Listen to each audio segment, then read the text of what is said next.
All right, so we are live. I believe we're ready to get going. For this review session, we're going to be looking at a few problems that you contributed via the Slack channel. Just give me a second, as usual, to get the chat window set up. If you're watching live tonight and it's the 11th hour before your exam, feel free to drop your questions, comments inside of the Twitch chat, and they will show up here in the video.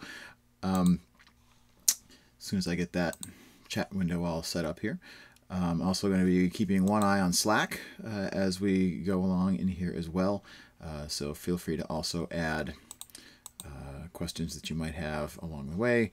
If you want to see them addressed, throw them into Slack as well. So there's a couple questions that I definitely want to make sure we get a chance to look at together. So the biggest ones, so here's our chat window. The biggest ones are, first of all, a couple questions from the last quiz, quiz 3.1 and 3.2. On that quiz, there were two questions that people wanted to talk about. One of them regarded how to show that a certain subset of the non-zero rational numbers forms a subgroup under multiplication. So we'll take a look at that. The second question was, it deals with what we call standard number 4 in our class. It's about the how to count the elements of a certain order inside of a cyclic group. So how do we get our hands around the subgroups and the elements of a certain order inside of a cyclic group? Sorry, I think my Slack window is suddenly covering everything up. Let me just get that fixed here before we go on. I want to make sure everybody can see everything here. I don't want to be blocking the board. And there we go. And then we also had a question to talk some about the center. So ideas about center and centralizer and those definitions that sort of fit into the chapter where we were talking about sort of basic properties of groups, investigating the commutative property. So how do we deal with those definitions? So again, drop questions in the stream if you're watching live. Drop questions in Slack if you happen not to be logged into Twitch, and then we will see what we can do over the course of the next almost hour or so. So let's get started here. This was the first question on quiz number 3. In this question, we're given a group, which is the group of non-zero rational numbers. So these are fractions with the usual fraction arithmetic, just that neither the numerator nor denominator of those fractions is 0, but otherwise they're the equivalence classes of integer fractions with integers on top and bottom, and multiplication is the operation. We're asked in this problem to assume that that forms a group, so I'm not asking you to verify that it has all the properties that a group needs to have. But if we're assuming that that's a group, then the interesting part of the question is to take this subset. This is the subset of all perfect squares of rational numbers. So perfect squares of rational numbers would include things like 1/4 would be in here because it's a square of 1/2. 4/9 would be in here. 121 over 256 would be in here, and so on and so on. So all of the perfect squares of rational numbers. The question asks us to show that H, the set of all perfect squares of rational numbers, is a subgroup of G. And one of the reasons that I like this as a quiz problem is that we actually know a lot of different approaches for how to show that some subset is actually a subgroup of a given group. So we could, option 1, we could proceed directly from the definitions. What this would require is that we would have to show that H is a group in its own right. That H, together with the same operation that the larger group G has, is actually, that satisfies the criteria to be a group. So associativity, we would need the closure property, we would need the identity property, and we would need the inverses property. And if we were proceeding directly from the definition, we would have to verify all 4 of these things separately. In the context of a quiz, probably not the most efficient strategy if your time is limited and if your space on the page is limited, as it usually is on quiz problems. So this is probably not the approach that I would favor. But before we move off of this idea, I do want to put out there that when we're verifying this for a subgroup, if we already know that G was a group to begin with, then one of these properties, the associative property, is going to be automatic. Because once we've assumed that G is a group, we know that the operation on that group is associative on the whole group, and therefore it's going to be associative on any subset of that group also. So associative is always going to be automatic. So even if you proceed directly from the definition of subgroup, you would only have to verify these 3 things. You'd have to verify closure, you'd have to verify identity, and you'd have to verify inverses. Again, I don't recommend doing this, but that's certainly one option that we have. So instead of doing one of those, don't forget that we also have these subgroup tests. This was a theorem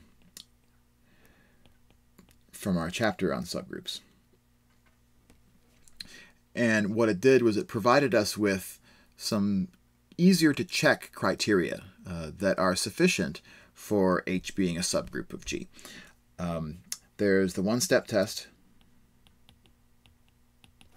which says that H is a subgroup if we can verify that for all, let's call them X and Y, in the subset H, we have X times Y inverse is an element of H.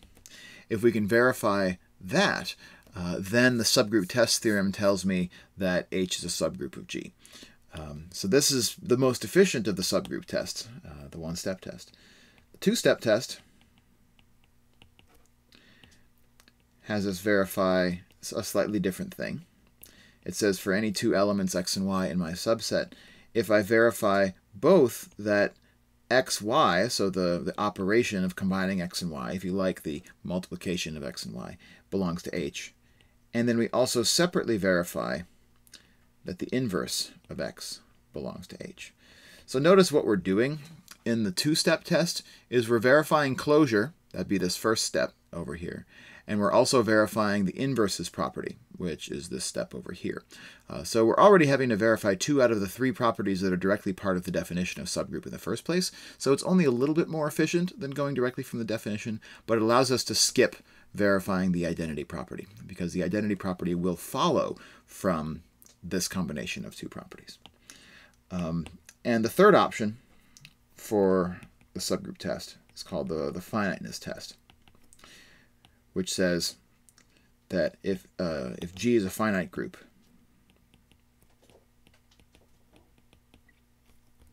and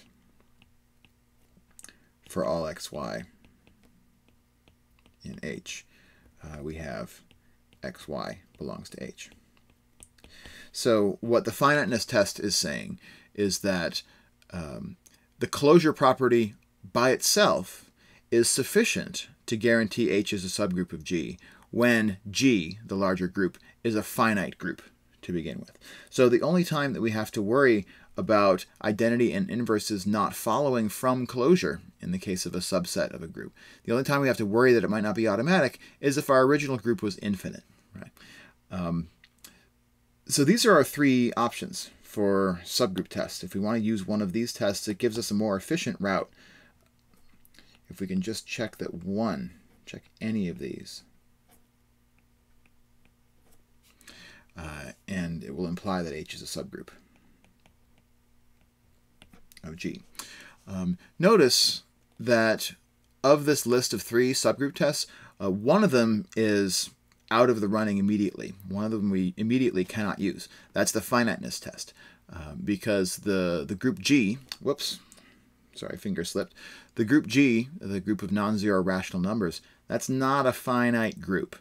And so if it's not a finite group, that means that the finiteness test is one that we are not going to be able to use. But what it does is it gives me the option using either the one-step or the two-step subgroup test to do this verification. On the solutions that I shared with you for this quiz, in my solutions I use the one-step subgroup test. So just for the sake of adding some value to this live stream today, let's do the two-step subgroup test for this verification today. And we just got a question in the live stream: will a formal proof for any topic be on the exam? Depends on your definition of formal, I think. Given the constraints of time on an exam, I try to be a little bit more relaxed as far as form goes. That said, I mean, there will be several opportunities on the exam to discover a proof. So what I can say is, how about this? The cocktail napkin version of a proof is sufficient during an exam, as long as I can follow your logic.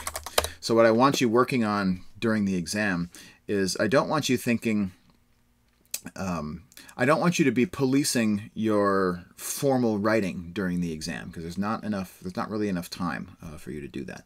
But if you work on the page, if you've been able to discover the proof and present it in a fashion where I can tell what the flow of the logical reasoning is, then I'm not going to nitpick whether or not you said let G be arbitrarily chosen or that kind of stuff. If you can have the formal write up during the exam, that's great. If not, then I'm gonna assess based on what's there. And then the question is, if we were to apply one of these subgroup tests, can we make a reference to the fact that we only need to do one test? And the answer is yes. That's the theorem.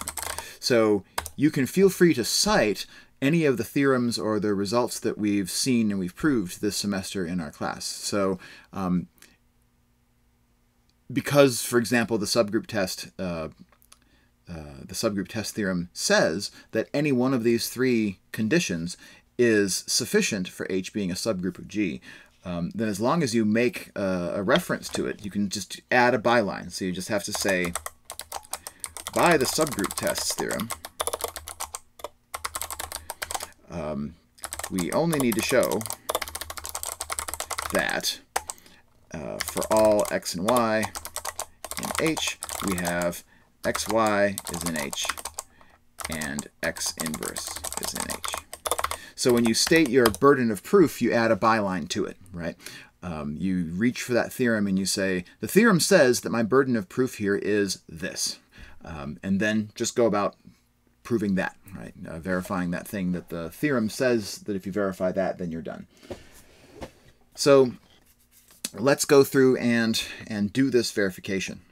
Let's apply the two-step subgroup test to actually show that this set of perfect squares is indeed a subgroup. So let me get out my bar napkin, because again, I'm just trying to remind myself that I'm not trying to fuss over form and grammar and that kind of stuff.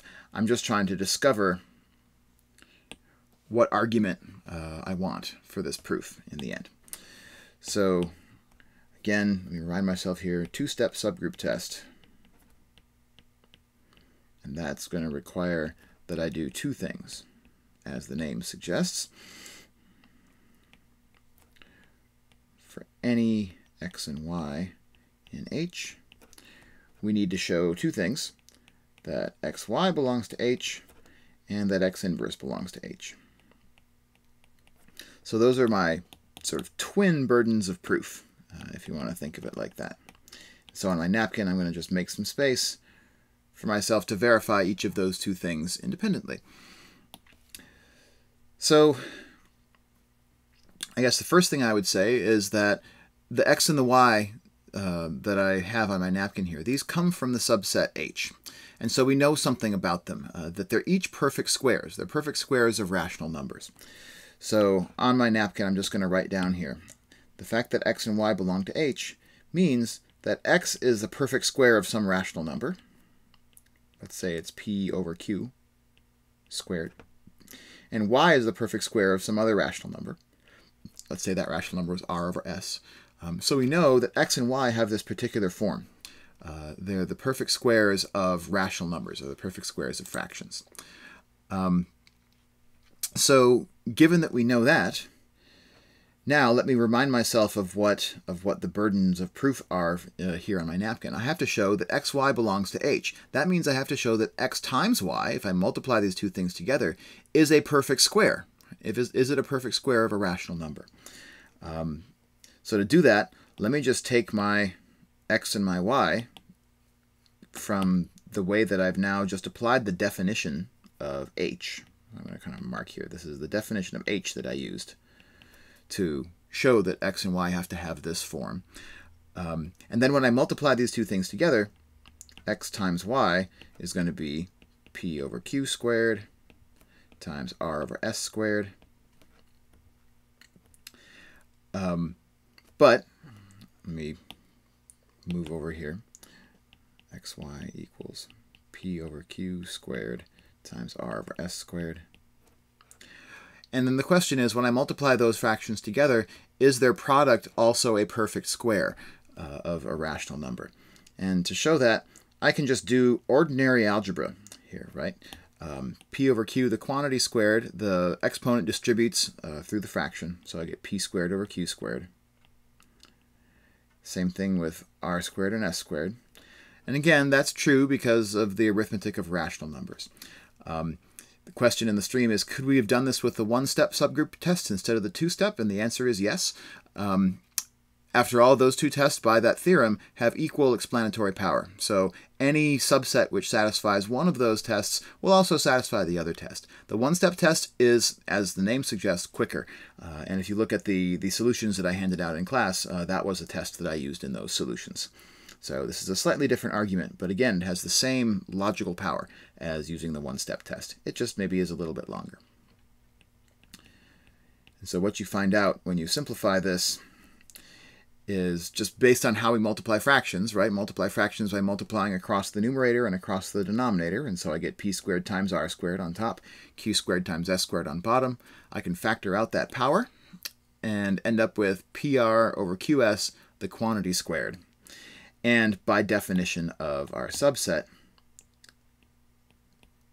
I've shown here that this is the square of some rational number, and therefore it belongs to h, and that's what I was hoping to show in that first portion of this two-step verification.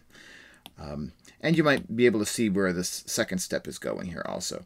Again, because x was a fraction, p over q, the quantity squared. What is the inverse of x? Now, keeping in mind, the operation in my subset here, h, is the same as the operation in the larger group. After all, anytime we're talking about subgroup, that's implicit in what we're doing, because we always use the same operation for a subgroup as the larger group has.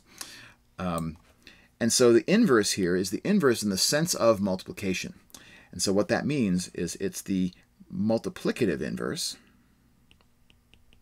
not the additive inverse, which would be the opposite. The multiplicative inverse is the reciprocal. And so this is, let's call it 1 over p over q squared. But another way to write that is it's q over p squared. And that's the perfect square of a rational number. So by definition of h, that belongs to h. And there is my cocktail napkin verification for this proof.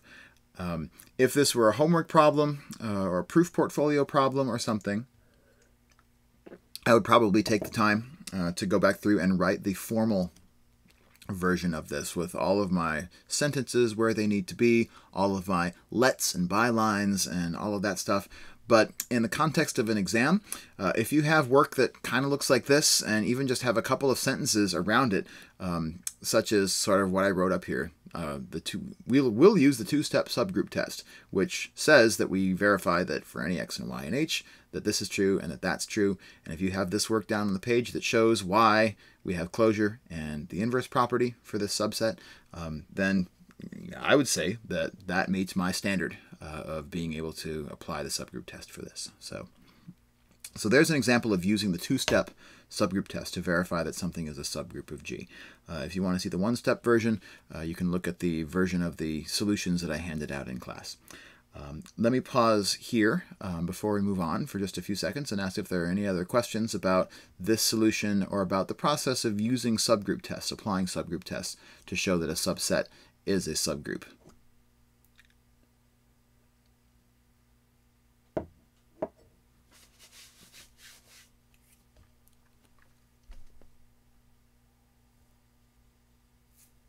Going once, going twice. All right, so let's move on. So this was the first question on quiz 3.2 that we did last time. There was also a question in Slack that wanted to see us talk some about the other question. So the other question has to do with what was the second question? The second question was about counting elements of a certain order in a cyclic group. So before we plow forward into that, let me just give you the quick rundown of what the one-step verification, using the one-step subgroup test, what would that have looked like here? So just on a separate napkin, I'll try and give you the details of that argument. Try and move it out of the way here. Okay, so if I wanted to have done this with the one-step test. Sit at the dining room table and paint something, okay?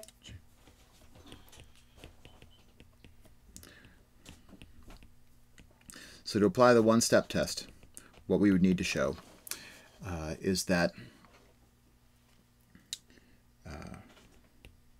for any x and y, so it has the same setup here for any x and y, we would have to show that xy inverse is an element of H. So the nice thing about the one-step test is it only has that one burden of proof. And you can probably see what the argument is going to be. It really just kind of combines these two. The p over q squared is what we end up with for x. Y inverse is going to be this upside down. But then when we multiply them together, we end up showing that it looks like a perfect square. So the argument is very much parallel, but it happens in one step that combines these two pieces of the argument. Yeah, definitely do help one another out on this one in Slack, or however you can also look at the solutions that I handed out.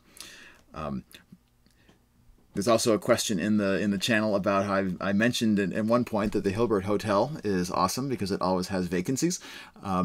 My recommendation is to look up the Wikipedia article for Hilbert Hotel.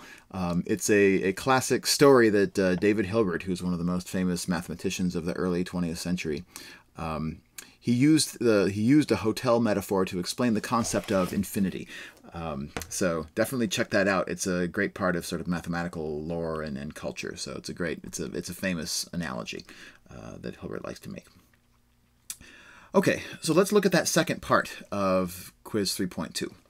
And I'm going to modify it just a little bit. So on the quiz, I gave you the cyclic group of order 36. So it was the additive group of integers modulo 36, and asked some questions about elements of various orders, subgroups of certain orders, and so forth.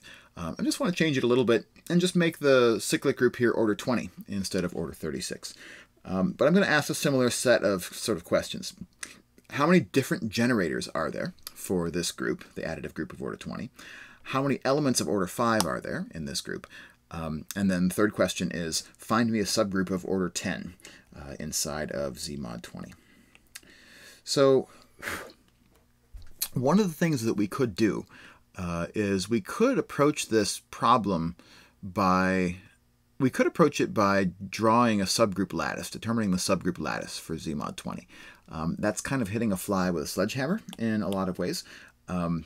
But maybe just for the practice, let's get started by doing that, because this will help to remind us of what some of the important properties that cyclic groups all have are.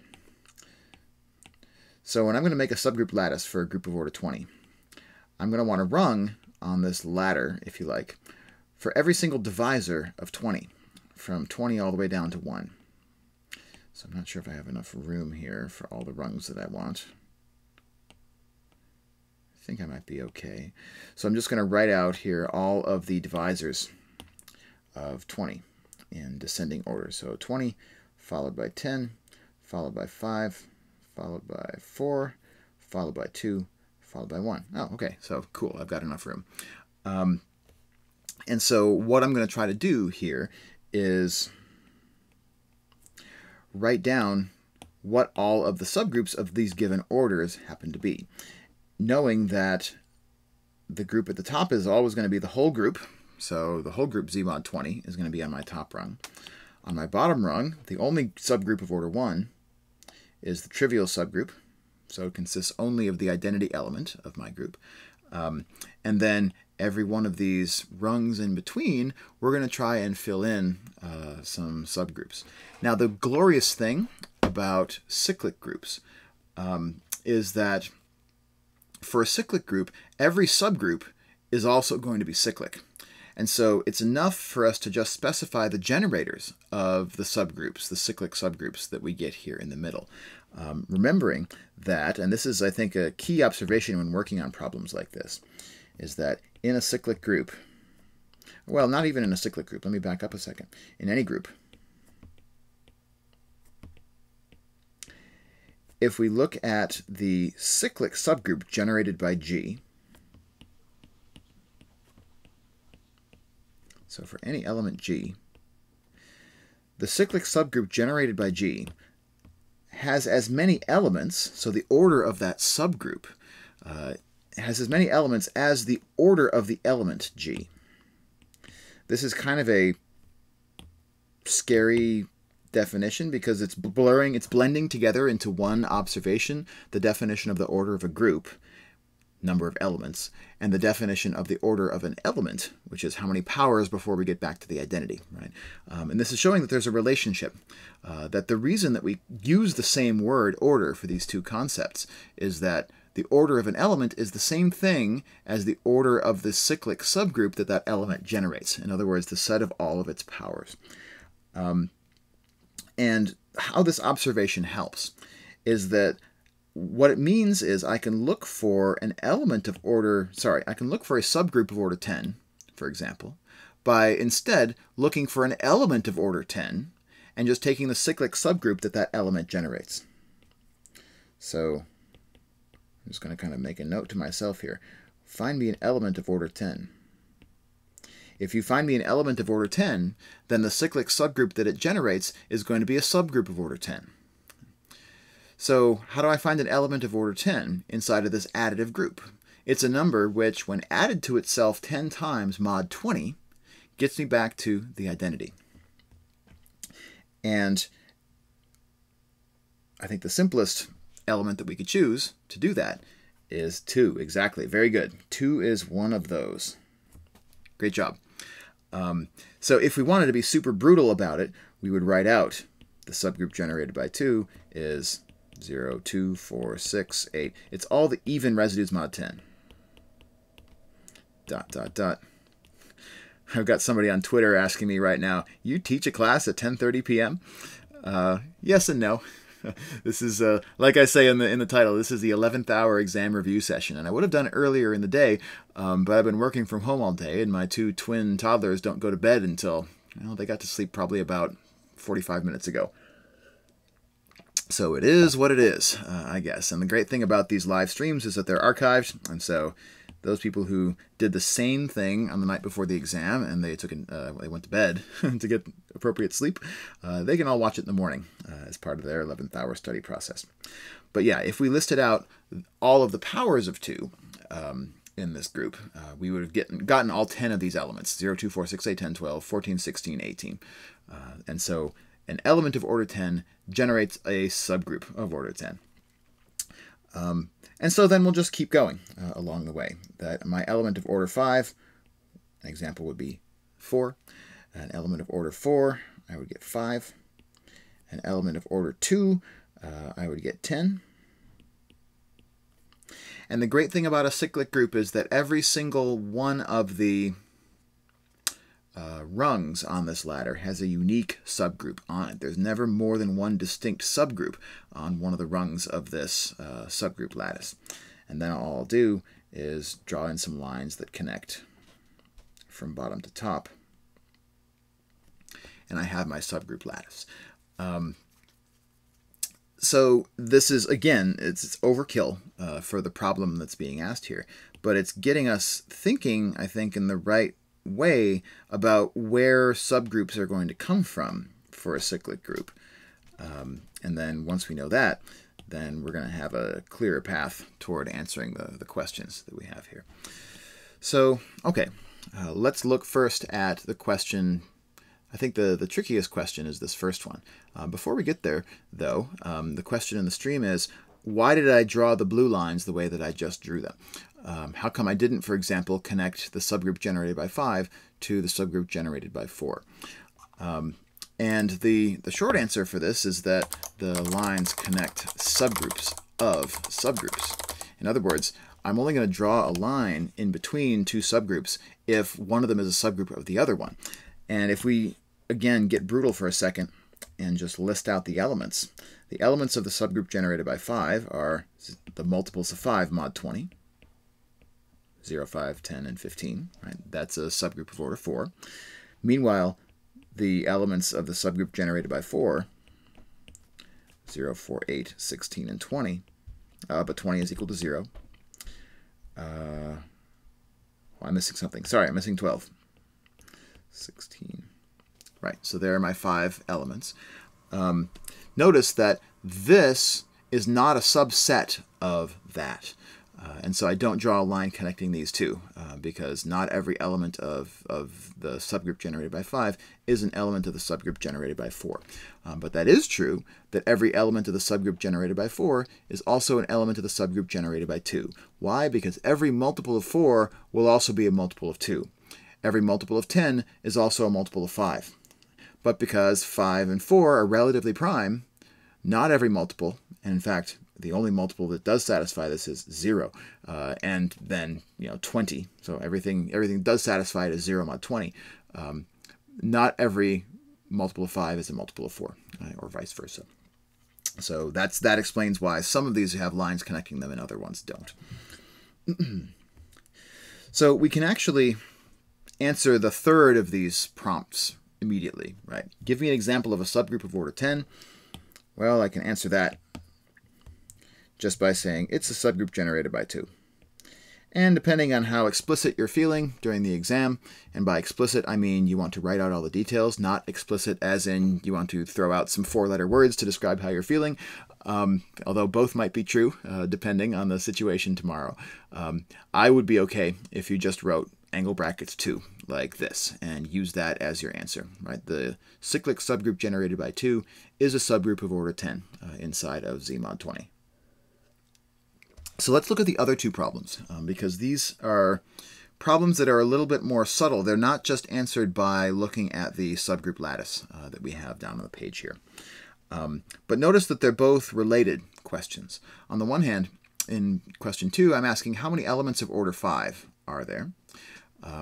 And in the first question, I'm asking how many generators. And now remember, because of the observation that I had here on the screen, and I erased a minute ago, being a generator for the group means that the order, so another way to interpret this, is the order has to be the same as the order of the group. So the order would have to be 20.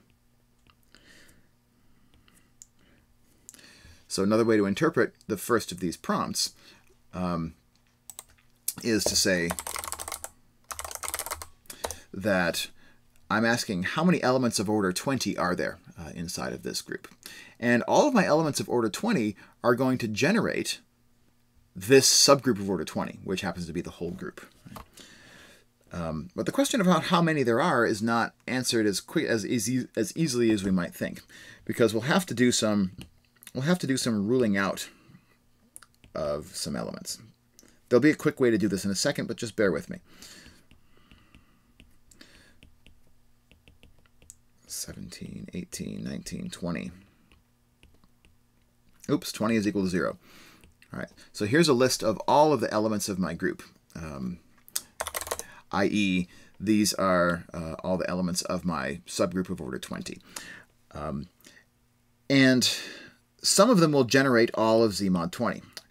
The great thing about a cyclic group is that when we envision the cyclic group as just being an additive group modulo n, we always know that one of the generators is going to be the number 1. mod 20, or the equivalence class of 1, mod 20.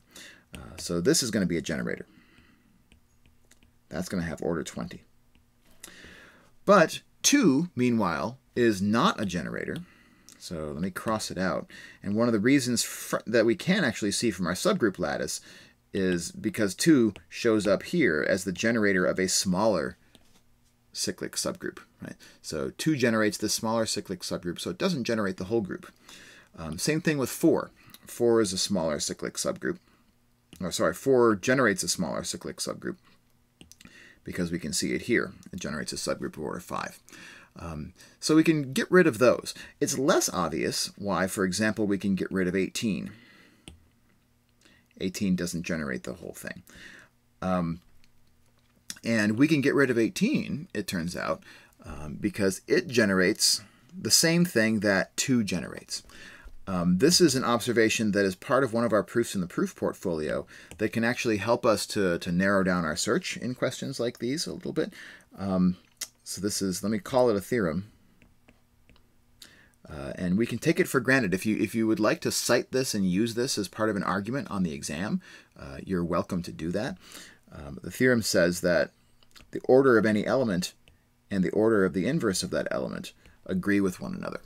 Right? So once we know what the order of the element 2 is, it's an element of order 10 according to this, then the order of its inverse, so the order of 2 is 10, but its inverse would also have to have order 10, according to this theorem, if we're applying the result of this theorem. But the inverse of 2 in the additive group can be thought of as negative 2. Right? It's the equivalence class mod 20 of the number negative 2. But that's the same mod 20 as 18. So 18 is an element of order 10 also. So it doesn't generate the whole group. It only generates that same subgroup of order 10 that 2 generates.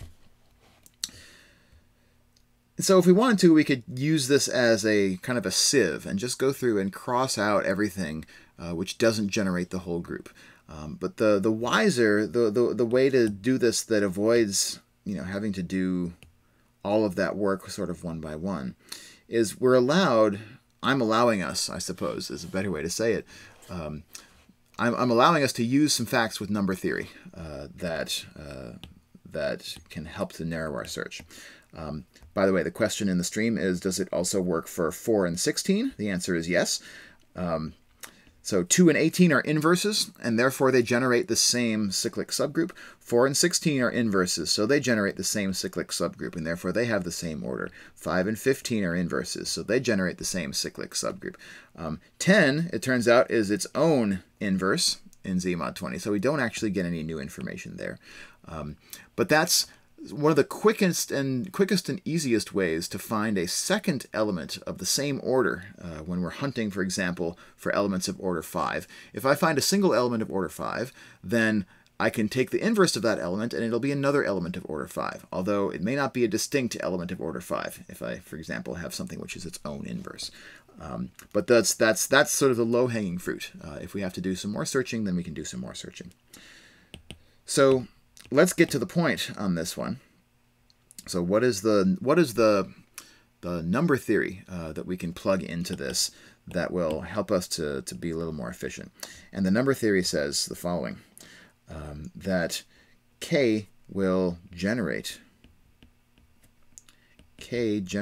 Z mod n if and only if K is relatively prime to n. So the greatest common divisor of K and n is equal to 1. So this is a fact that comes from what I called on one of the group assignments the GCD theorem, the greatest common divisor theorem.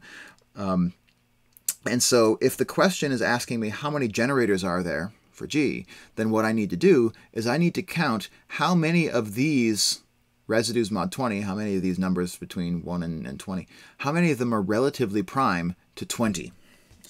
So notice that the ones that I've crossed out so far, all of them share a common factor of 2 with 20. And the question in the stream is, can we just make reference to number theory? Yes, please do. Definitely, I'm not expecting you to go back and reprove elements of number theory that are really sort of outside the purview of our course. If you read if you read Galleon, our textbook, and even to a lesser extent Judson, our online text, they do go through some trouble in the early chapters. It's like the preliminary chapter of the book, establishing things like the well-ordering principle and some of the properties of greatest common divisors. So they do some of that number theory. They front-load it into chapter 0 of the book. But, you know, we've sort of, I've given us a blanket consent to just take that and run with it. So I would rather have you spend your time during the exam thinking more about algebra and less about number theory. But as you can probably tell, there's the overlap between algebra and number theory is quite large, and there are entire fields of study in mathematics devoted to algebraic number theory and number theoretic algebra and all of that wonderful stuff. So it's a slippery slope if you start going too far down the number theory rabbit hole. So feel free to not do that and just cite results that we've been taking for granted in class. So with this observation here in hand, then we can just say, well, 3, because the greatest common divisor of 3 and 20 is equal to 1. 3 and 20 have no common factors. That means 3 is going to be another generator for Z mod 20. Likewise, 19 and 17. By the way, 19 we could have gotten for free as the inverse of 1. Right? 1 and 19 are additive inverses in Z mod 20, and so they're going to have the same order. Because the order of 1 is 20, that means the order of 19 is also going to be 20. It's the same as negative 1 in Z mod 20. Same thing with 3 and 17. The two of those are inverses to one another, so they have the same order. So since the order of 3 is 20, the order of 17 is also 20. So these are 4 examples of generators, but then there would be others. I'm just going to try and list all of them. All the numbers between 1 and 19, which are relatively prime to 20. 1 is, 3 is, not 4, not 5, not 6, 7 is, not 8, 9 is. So notice that not all of these are prime numbers. They just need to be relatively prime to 20. And 20 is built out of 2s and 5s. It doesn't have any 3s in it. So any power of 3 that is still a part of my set, that's still going to be one of my generators. 10 is not relatively prime to 20. 11 is, 12 is not, 13 is, 14 is not, 15 is not, 16 is not, 17 is, and 19 is. So here are all 8 of the generators of this group. Notice I didn't ask in this question what the generators were, but we sort of, you know, we did it. And the question from Heather is it true that anything relatively prime to n is the list of all generators? Is this always true? Yes, it is. Thank you, Colleen. That's exactly what this greatest common divisor theorem here is saying, right? So that's the great news about this. And why the Euler phi function, the totient function, is so useful for us is it is exactly how these generators get counted. So let me make room for a second definition inside here, right? And the second definition is the definition of the Euler phi function. So phi of n counts the number of k's such that k is less than n, so it's between 1 and n minus 1, such that the GCD of k and n is equal to 1. So it counts how many numbers less than n are relatively prime to n. That's Euler's phi function or Euler's totient function. So according to the list that I wrote down, phi of 20 would have been equal to 8. Right? And so this observation then is telling me that that there are 8 different elements of Z mod 20, which are generators for Z mod 20. But the great part about the Euler phi function is it doesn't just work for generating the entire group. It also works for generating smaller cyclic subgroups of my entire group. So that's how we can use Euler phi to answer question 2 also. How many elements are there of order 5? Well, those elements are going to generate cyclic subgroups of order 5. And each one of those cyclic subgroups of order 5 is going to be the same as Z mod 5. And so if we apply this same logic to 5 playing the role of n instead of 20 playing the role of n, then we get the same idea, that the number of elements of order 5 is going to exactly be the number of generators of Z mod 5, because that cyclic subgroup is going to be the same, quote unquote, as z mod 5. And so this number is just going to be phi of 5, the Euler phi function evaluated for 5. And to find out what that is, we just have to ask how many numbers less than 5, between 1 and 4, how many of those are relatively prime to 5. But since 5 is a prime number, it's easy to count. All of the numbers from 1 through 4 are going to be relatively prime to 5. And so Euler phi function of 5 is going to be 4. So there's 4 elements of order 5 inside of this group. And that is an observation that we can also tell from our subgroup lattice. So the subgroup of order 5 that we discovered for this group was that generated by 4. So 4 here is an element of order 5. It's one of these elements of order 5. So there's one of them.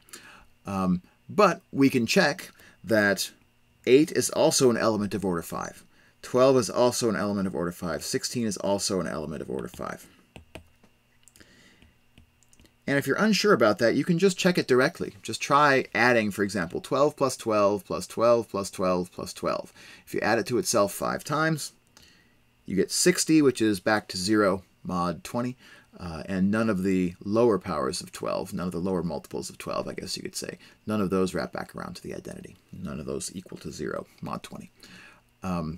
So Euler phi function is really the key to answering these questions. And generally, for the sake of the exam, I'm going to be giving you groups whose orders are small enough that you can probably just get away with calculating the Euler phi function for those numbers by just listing out the divisors, or listing out the things that have greatest common divisor of 1.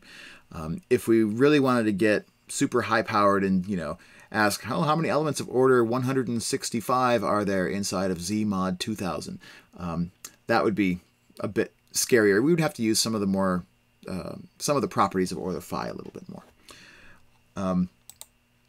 But for the sake of the exam, you can probably get away with just listing them. Quick question from the stream: why is 0 an element in our subgroup lattice? Notice that 0 is not really an element of the lattice. This is the subgroup whose element is 0. So this is, let me just write down here, this is the trivial subgroup. It's a subgroup of one element, and that element is the identity. One element. And in any group, regardless of what other properties that group might have, the subset which consists only of the identity, yeah, those are always a subgroup, regardless. And the other question here is it always the case that the number of elements of order n is going to be n minus 1? And I would say it's n minus 1 only when n is prime. So the reason that phi of 5 was equal to 4 is because 5 is a prime number. That means that every number that's less than it is going to be relatively prime to it. Right? Being relatively prime to a prime just means being different from that prime. On the other hand, number of elements of order 20 was not 20 minus 1, right? It wasn't 19 here. Because 20 is not a prime number, there are far fewer numbers that are relatively prime to 20 than there would have been if 20 were prime, right? If I had asked, for example, and let me use this as the way to wrap up this example. If I had asked, what's phi of 17? Well, what would phi of 17 be? How many numbers are there less than 17 that are relatively prime to 17?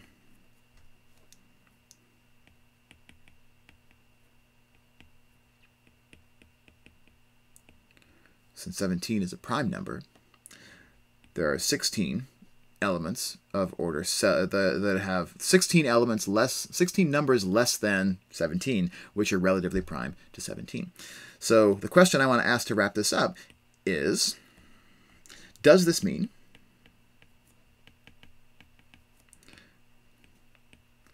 that Z mod 20 has 16 elements of order 17? What do you think?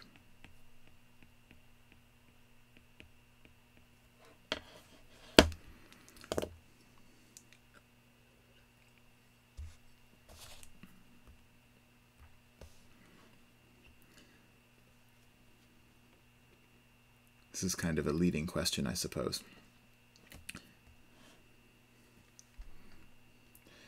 So use the Euler phi function with caution.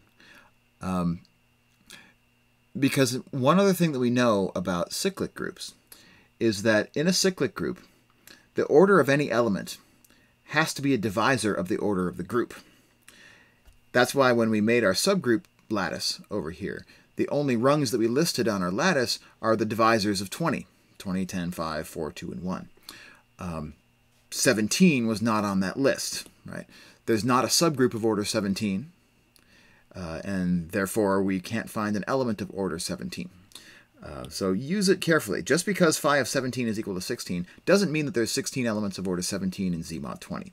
What it does mean is that there are 16 different generators for Z mod 17, but Z mod 17 would appear to have nothing to do with the group that we're studying here.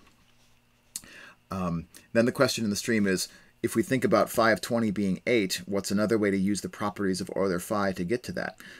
And the proposal just got typed into the stream is absolutely right.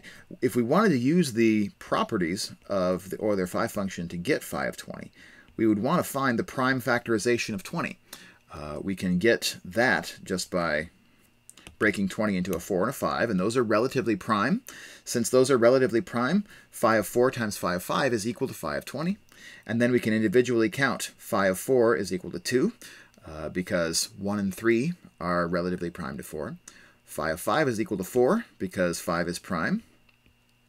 And so that would be the way to find phi of 20 without listing out all of the things. And then last question here was, is it true that if this is a subgroup of this and this is a subgroup of that, then this is a subgroup of that? And the answer there is yes, it is. A subgroup of a subgroup is also going to be a subgroup, and that's just because all of the properties of being a group will be inherited every step that we go down this subgroup lattice. All right, so let's wrap up by changing gears a little bit and talking about the set of properties surrounding commutativity inside of a group. Remember, the commutative property is something that not every group enjoys. In a way, most groups, quote unquote, in abstract algebra don't satisfy the commutative property. Most groups are not abelian. We are this semester working our way up to the big result at the end of the course is going to be a fundamental theorem to help us to classify finite abelian groups. So there is still a ton of structure, a ton that we can talk about even when our groups are abelian and everything commutes at everything. But in general, we can't expect that to be true.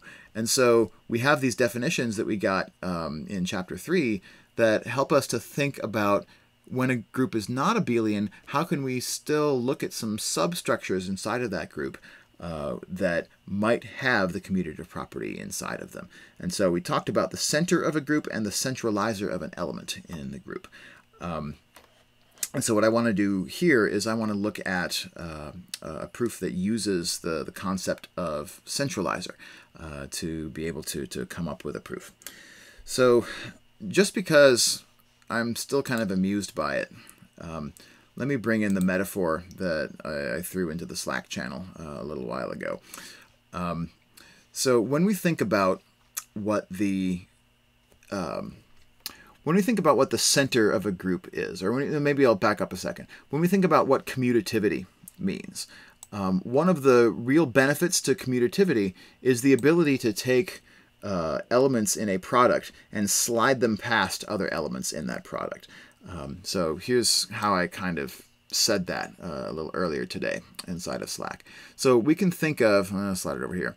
So we can think of commutativity in terms of elements being able to cut the line in a, so it's like all the elements in this expression here are standing in line.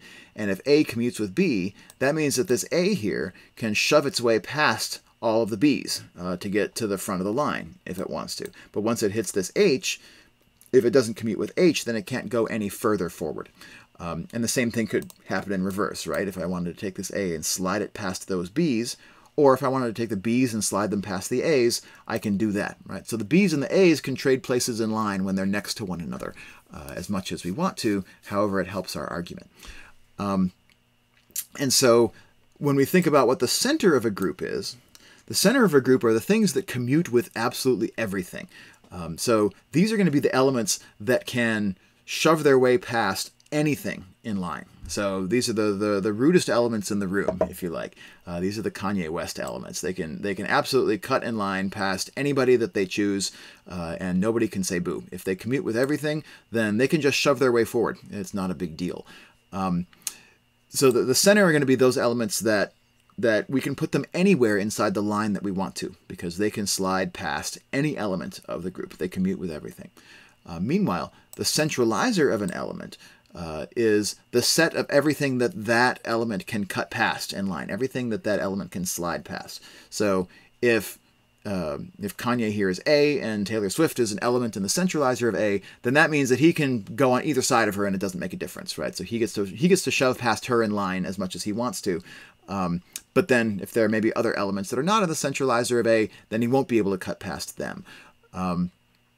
Of course, though, this is a symmetric relation, as we talked about a few videos ago. And so that would also mean that T Swift can cut past Kanye if she wants to. Not that she would, but she could. And maybe given the stuff she said on Twitter lately, she probably has more of an incentive to do that than she ever did. So the point is that thinking about commutativity in that way helps us to simplify expressions. And simplifying expressions, after all, is one of the things that we all agree any course in algebra has to be about. So let's go through what we would have to do to figure out how to prove this claim, that if G is any group at all, and you hand me any element in that group, that the centralizer of that element will be a subgroup of G. So remembering again that the centralizer is the set of everything that A commutes with. So it's the set of all X in my group, such that AX is equal to XA. I'm using multiplication notation as my shorthand for the operation in this group.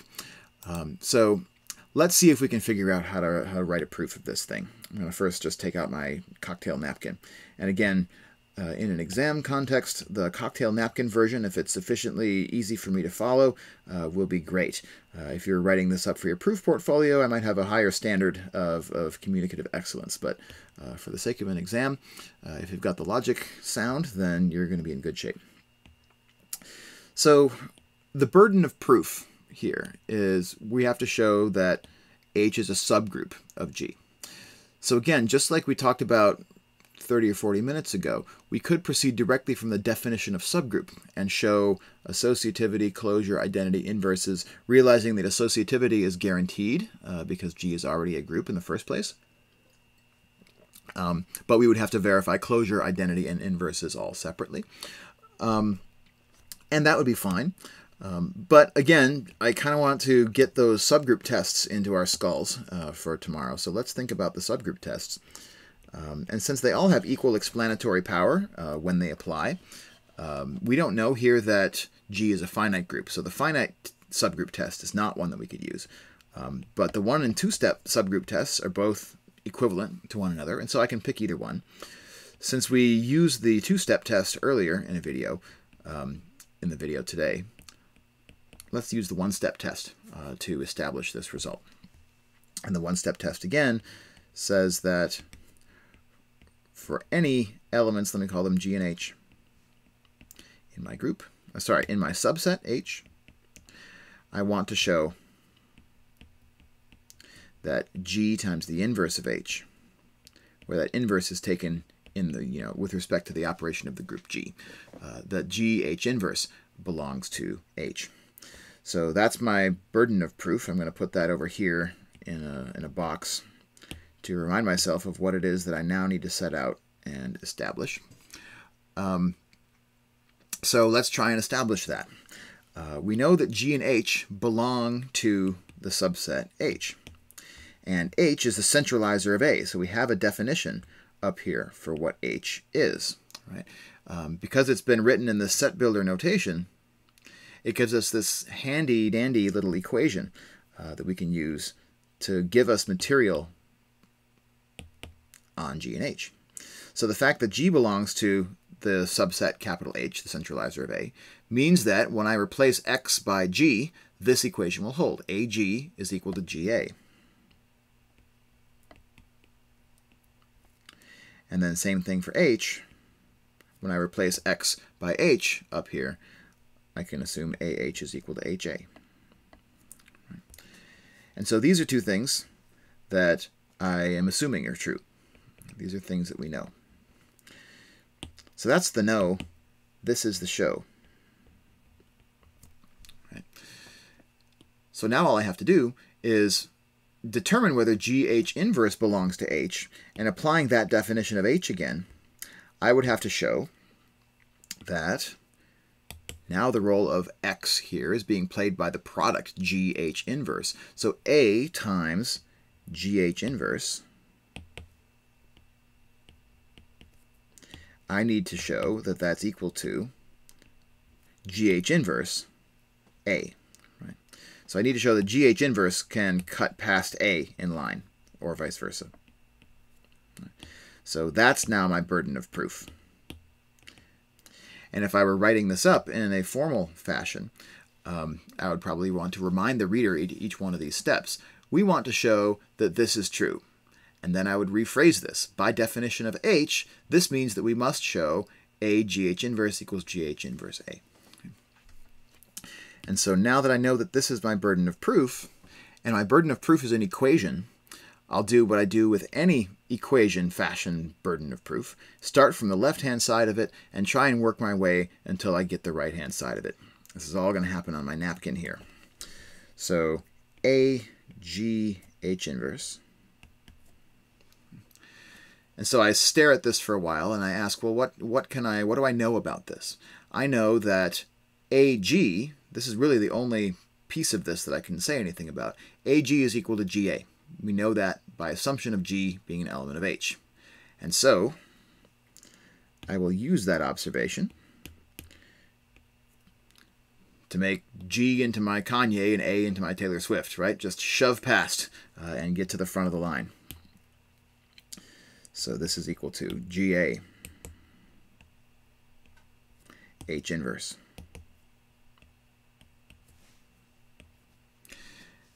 And again, if I were writing this up as a formal proof, I would need to remind the readers that the reason I'm doing this is the definition of H and the observation that G is an element of H. So I'm just going to kind of get that down here on my napkin for our sake. Okay, so that's what gets us to here. But in order to get to where we're going, we also need to be able to push past this other element. We need to get the A past the H inverse so that it's all the way at the back of the line here. But we don't know that A can shove past H inverse. We only know that it can shove past H. So we need to do something here that can take my statement about H inverse and replace it by some statement about H. And so the tool to use here, and I've seen a few people on their quizzes use this tool a little bit indiscriminately. And I can understand why. It seems like a good thing to reach for in a lot of cases when it might not be. But what I'm thinking here is I'm thinking of the shoes and socks principle. The shoes and socks principle is the only thing that we know is going to be true in any group at all that can allow us to trade places of the order of two elements. But it only comes at the cost of an inverse. So remember, the shoes and socks principle says that the inverse of a product, xy inverse, is the product of the inverses in the opposite order, y inverse, x inverse. And so if the role of y inverse is being played by A and x inverse is being played by H inverse, so let me try and mark that down, that's kind of the argument that I'm making here. This is my A, this is my H inverse. Right? Then going from the right side of this to the left, what I'll be able to do with this AH inverse is I'll be able to write it as, I'm going to get a big set of parentheses here. And then inside of my parentheses, I'm going to have x, which is the inverse of x inverse, right? So it's the inverse of this. And the inverse of this is h. Right? So I'll write that as an h inside of my parentheses here. And then I'll have the inverse of this will come second. Right? The inverse of y inverse is y. And so I'll get A inverse sitting here. HA inverse, inverse. Right? And so now what we get, let me see what's happening here. So I don't know that A can push past H inverse. On the other hand, if I use shoes and socks, I can now trade places with the H and the A, but now I have HA inverse. And so I still need to be able to make an argument here for why, if it's possible, for me to push this H past this A inverse. Why is it possible for me to push the H past that A inverse? And that feels like something that takes a second napkin for us to do. So let me just get another napkin over here off to the side and see if we can make the argument for that little piece. So maybe I had a dinner napkin first, and now I have a cocktail napkin. It's the really small one. So why is it true that HA inverse is equal to A inverse H? So we'll make a separate argument over here. HA inverse. And I think the way to make this argument is going to be to take this equation that we know to be true, AH equals HA.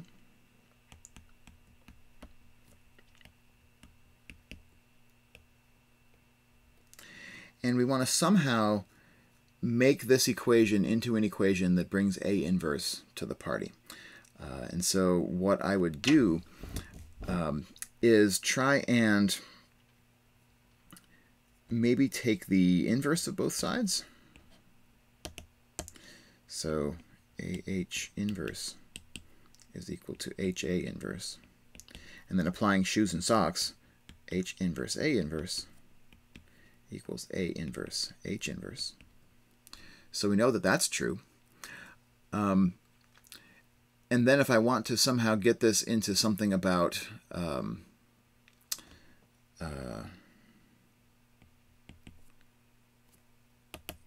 so now the problem is that I have too many H inverses. So if I want this to be not about H inverse but about H again, then I would need to do some more work.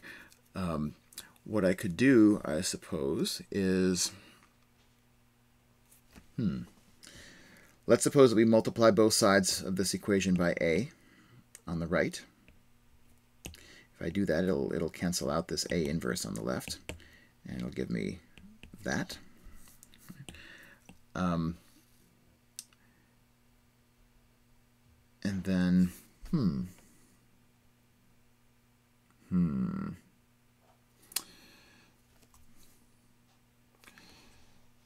So I think I'm talking myself into a corner here. This is probably a bit more challenging of a, just a bit more challenging of a question than I would ask on the exam. We're starting to run out of time in our live stream here today. I do want to patch up this proof, so what I might do is I might try and post a note in Slack between now and the morning that resolves this, unless somebody sees something that I'm not seeing, in which case please do post a comment and let us know here while we're wrapping things up. But so what I'm kind of seeing as the end game here is that if I can show that H can be slid past A inverse inside of this set of parentheses. So if I can show that those two can be transposed, so I'm just going to write here equals question mark, double question mark, because this is the step that I'm having trouble with. then the conclusion would look like this. It would be G times A inverse H, quantity inverse. We would apply shoes and socks one more time and get GH inverse, A inverse inverse. And we'd be done. But it's that transposition that I'm just having a little bit of trouble trying to figure out why that should be the case right now. But if it is, then that's how this proof ends up wrapping up. So we're going to have to wrap that up here for tonight. Thank you, by the way, to those of you who are up late participating in this 11th hour review. I hope that it was helpful. I will see all of you tomorrow in about 12 hours or so at the exam. We'll do the individual portion during the class time tomorrow. You'll have the reference sheet to definitions that we developed in class together to help out. And then we'll do the group portion, the group phase of the exam in our next class on Monday. So get some rest. That's probably the best thing you can do for yourself right now, other than, I'd say it's better than trying to study anymore for tonight. And then I will see you in class time tomorrow.